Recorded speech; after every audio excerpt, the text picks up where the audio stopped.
Hola, doctor Eduardo Barcesat. Lo saluda Sí, Sergio hola. Centenaro para Radio Lateral. Bien, ¿Cómo está? bueno, bien. Muchas gracias por este tiempo. Estamos junto a Ronnie Fuchs, estamos en la Casa Patria Misiones.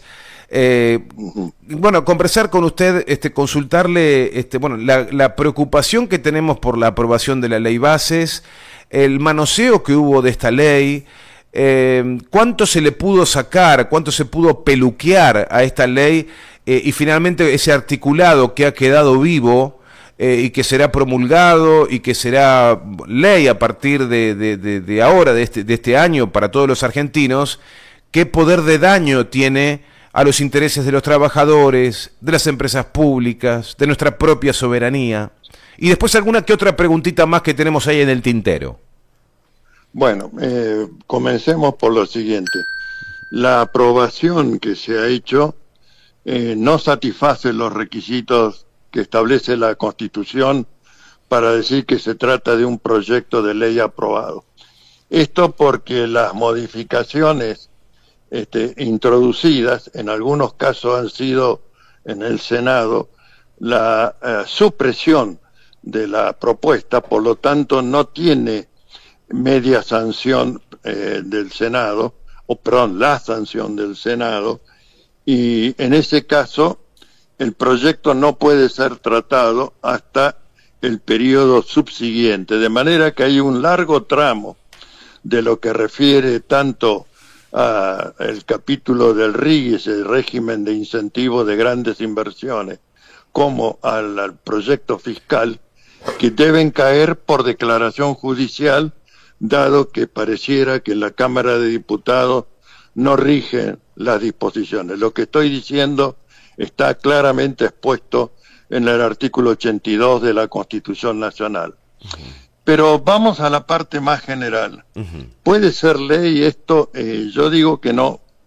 Digo que no porque evidentemente la situación de emergencia pública es la que provocó el propio gobierno, es decir, a partir del 10 de diciembre y mediante este movimiento de pinzas, uno de cuyos brazos es el decreto de necesidad y urgencia 70/23, que no termina de ser anulado. Digo esto no termina porque tiene, primero, la lesión de que el propio Poder Ejecutivo retiró en la primera oportunidad la ley base, después de que en el tratamiento en particular observara que no lograba consensos mayoritarios.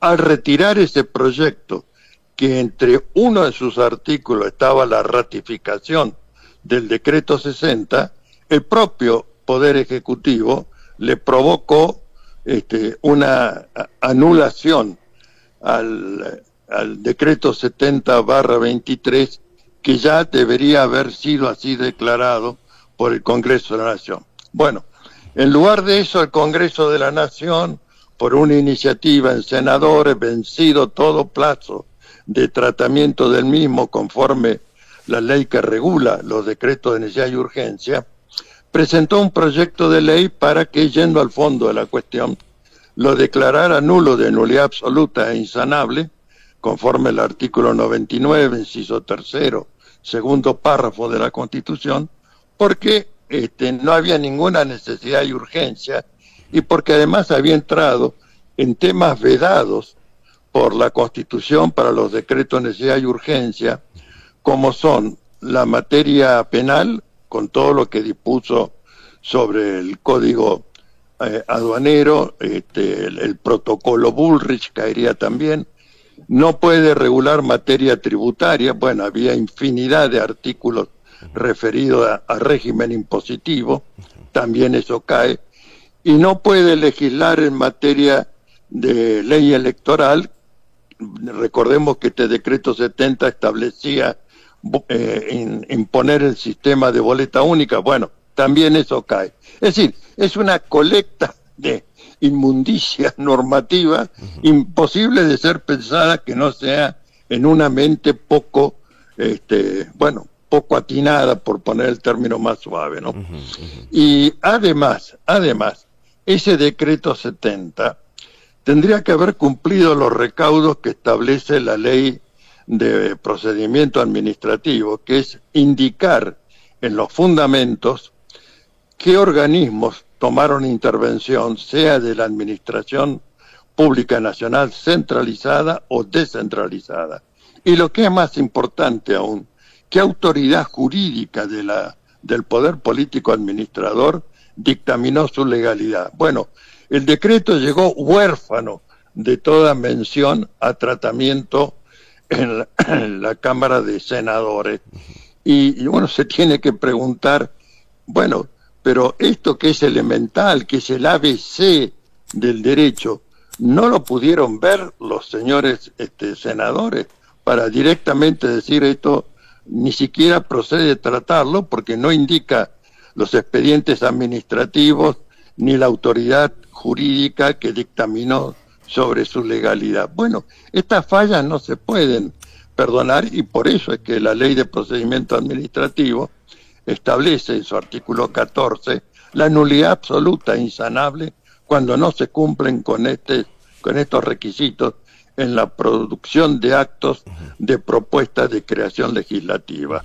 Bueno, volviendo a la ley base, así la ley base tuviera el artículo 1 solamente, que declara la emergencia pública, emergencia que, repito, la ha provocado el actual gobierno con ese malhadado decreto y el desborde en los precios de las mercancías, de los servicios, de las tarifas.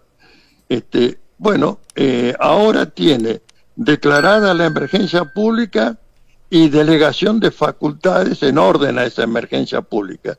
Y aunque se la limita a 2 rubros, ¿qué es lo que no cae bajo materia administrativa o materia energética? Ahí cae todo, y cae la entrega de la soberanía territorial, cae la entrega de la soberanía legislativa, porque los contratos que se hagan conforme el régimen ese de incentivos para inversiones, grandes inversiones, van a estar sujetos a ley extranjera y jurisdicción extranjera, y con una pretensión de supervivencia de ese régimen de privilegio por 30 años después que sí, eventualmente, por otro acto de gobierno, la ley es derogada. Bueno, en este caso lo que correspondía era anular para que no hubiera nada. Pero, repito, es delirado esto de suponer que entregamos la soberanía territorial, la soberanía legislativa y la soberanía jurisdiccional. Creo que es un acto de demolición del Estado, que se corresponde con las expresiones que pocos días antes había manifestado el propio presidente en un reportaje periodístico respecto a que él era un topo que había venido a destruir desde adentro al Estado-Nación, y que se jactaba de ello y se alegraba de lo que estaba haciendo, y se equiparaba con un personaje de cómics, Terminator, que como todos los malvados de las películas cinematográficas, por más que uno cree que lo mató, renace en la película siguiente. Bueno, está vivo, y lo que hay que hacer es terminar con este producido, que es la ley base, porque a partir de acá tenemos entrega de nuestro territorio para la instalación de una base militar de la OTAN en la isla de Tierra del Fuego, la entrega de nuestras riquezas y recursos naturales al capital extranjero que supere esa cifra de 200 millones, y donde ya el Gafi, que es el Grupo de Ayuda Financiera Internacional, señaló que esta ley convierte a la Argentina en un país de guarida fiscal para el lavado de dinero proveniente de delitos, porque no se le pide al que venga a invertir de dónde trae ese dinero ni de qué negocio lo obtuvo. Bueno, creo que una cosa más disparatada y más lesiva de la soberanía argentina no se puede concebir. De manera que contra esto hay que alzar la movilización popular y las iniciativas institucionales, que serán, por cierto, que una vez que la ley sea publicada con o sin su reglamentación, se proceda a impugnarla de inconstitucionalidad por todos estos argumentos que brevemente hemos reseñado. Yo creo que esto es fatal para la institucionalidad argentina, así como es fatal para la economía y la calidad de vida de los argentinos el tema del decreto todavía supérstite 70/23.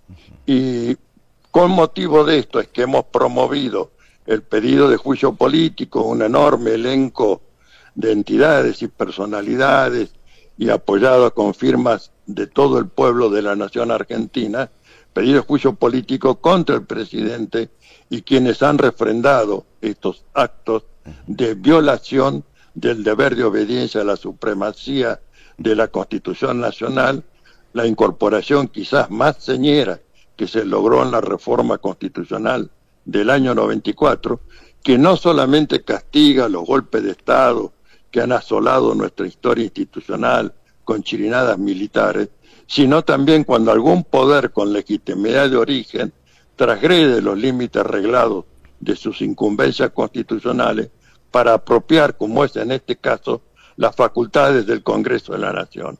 Y en esto tengo que ser muy duro y señalar que los señores legisladores, diputados o senadores que le han dado el voto positivo están dentro del castigo y sanción que establece en conjunto los artículos 29 y 36 de la Constitución Nacional, de infames traidores a la patria, de nulidad absoluta e insanable de los actos así perpetrados, inhabilitación a perpetuidad a ocupar cargo o función pública y la imprescriptibilidad de las acciones penal y civil resarcitoria. Y el reconocimiento que hace ese artículo 36 de la Constitución al pueblo argentino de resistir, tiene el derecho de resistir hechos de violencia institucional, como es toda esta normativa que acabamos de reseñar. Ha sido clarísimo, doctor, en todo este desarrollo. Y bueno, mientras se votaba en esa larga jornada la ley bases en el diputados, porque hizo todo un rebote, ¿no? Primero cayó en diputados, después otra vez se trató, pasó a Senado, del Senado volvió a diputados y finalmente se terminó aprobando. La pregunta es la siguiente. Yo por WhatsApp he recibido en esa misma noche una chicana directa, ¿no? Una chicana directa, pero más allá de la chicana que recibí cuando me decía, viste cómo, la chicana era esta, viste cómo los diputados de Unión por la Patria le dieron quórum, viste cómo son parte de la fiesta, le dieron quórum. Ahora, más allá de la chicana que yo recibí, puede ser atendido como un argumento o como una queja con buena leche, ¿no? O por lo menos de alguna otra persona. En mi caso fue una chicana. Pero ¿qué se le responde? Porque si es tan fácil no dar quórum y manejarse así por la vida, no te doy quórum y no se trata simplemente, o por qué los diputados de Unión por la Patria se sentaron, dieron quórum y de alguna manera se terminó aprobando. Se hubiera cortado por lo sano, no se da quórum, pero a mí me cuesta creer que sea tan sencillo. Mire, yo no soy favorecedor de esa postura que políticamente es admisible, pero yo diría jurídicamente no tiene buen perfume, diría que es un poco podrida esa actitud de decir, bueno, no damos quórum y entonces se va a la miércoles el proyecto. Yo prefiero, por principio, el debate y la racionalidad del discurso jurídico, y que con ese discurso se pueda desvertebrar tanto el DNU como la ley base. Pero lamentablemente, y tengo que ser muy duro en esto, las intervenciones, con la sola excepción en la Cámara de Senadores, de la representante de Mendoza, que es profesora de Derecho Constitucional, Fernández Sagasti. Sí.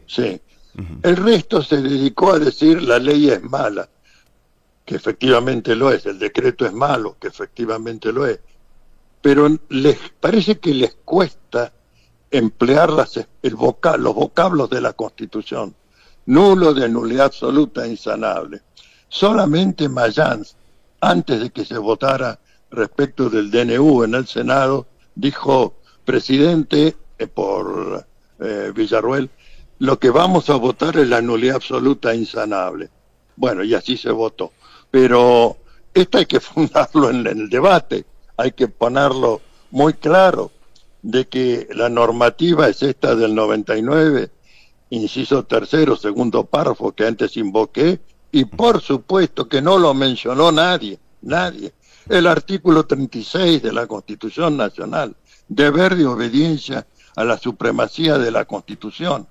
Bueno, esto es inadmisible en un debate institucional en la Cámara de Representantes, que representa el mapa político del pueblo de la nación y de las provincias como tales, que no se afiance en ello. Pareciera que la Constitución y los tratados internacionales de derechos humanos los tenemos en una vitrina de ornamento institucional, pero no para ser aplicados como debe ser en la vida cotidiana institucional de la República. Se ha colaborado con la tarea de demolición del Estado-Nación que ha emprendido el actual gobierno, el Poder Ejecutivo. De modo que soy tremendamente crítico respecto de lo que ha sucedido, tanto con el DNU como con la ley base. Soy partidario, por supuesto, de todas las impugnaciones judiciales que habrá que llevar y que lleguen a la Corte Suprema, aún sabiendo que la Corte Suprema tiene una actitud regresiva e inexplicable, trasuntada ya con el caso de La Rioja, cuando reclamó por la coparticipación federal, que era un tema de inexcusable competencia de la Corte e inexcusable que se pronunciara sobre la inconstitucionalidad del DNU 70, y la Corte dijo: no veo un interés concreto en que se resuelva en el plano político, pero no dijo tampoco que fuera válido el DNU. Sobre la ley base todavía, por supuesto, no ha habido impugnaciones. De manera que resta, como dije, las iniciativas institucionales, que van a ser fundamentalmente ante el Poder Judicial, y también con noticia a los organismos internacionales que tutelan los derechos, los tratados de derechos humanos, que resguardan la institucionalidad, tanto la Convención Americana como el Pacto de Derechos Civiles y Políticos de Naciones Unidas. Este es el panorama que se pinta, que no es alentador porque implica una larga brega jurisdiccional, y esta es la situación a que nos ha llevado este gobierno, que, repito, hemos pedido el juicio político y su ampliación, pero hasta aquí la Cámara de Diputados ni se ha reunido para tratarlo a través de su comisión de juicio político. Bien, doctor, ha sido realmente muy claro, está siendo muy claro, y bueno, nos quedamos con esta preocupación que nos manifiesta a través de este análisis, ¿sí?, que nos están poniendo el país patas para arriba. Es peligroso, doctor, por último, agradeciéndole este tiempo, es peligroso que se convierta en una suerte de boomerang el hecho de, por ejemplo, ¿no?, tener éxito con un posible juicio político, el corrimiento del primer mandatario. Esto no se puede volver un juego que después lo reciba cualquier tipo de gobierno, un gobierno popular después, la repetición de este efecto. Mire, yo creo que mientras haya gobiernos que respeten el principio de vida digna y de derechos adquiridos del pueblo argentino, el riesgo de juicio político es remoto. Claro. Es mi visión como ciudadano, pero desde luego nadie tiene una vacuna para impedir que después el juicio político sea utilizado contra un presidente democrático, popular y progresista, ¿no? Claro. Es la actividad popular la que garantiza en estos supuestos no correr ese riesgo. Espero que así sea. Ojalá, bueno, doctor. Los despido. Muchísimas gracias por estar con nosotros. Hasta pronto. Chau, chau. El doctor Eduardo Barcesat, muy claro en este escenario que preocupa, que debería ser, por supuesto, impugnada esta ley bases, como mencionó recién. Esto es tarea que comenzará muy lenta, pero que preocupa el escenario a partir de esto que se ha aprobado.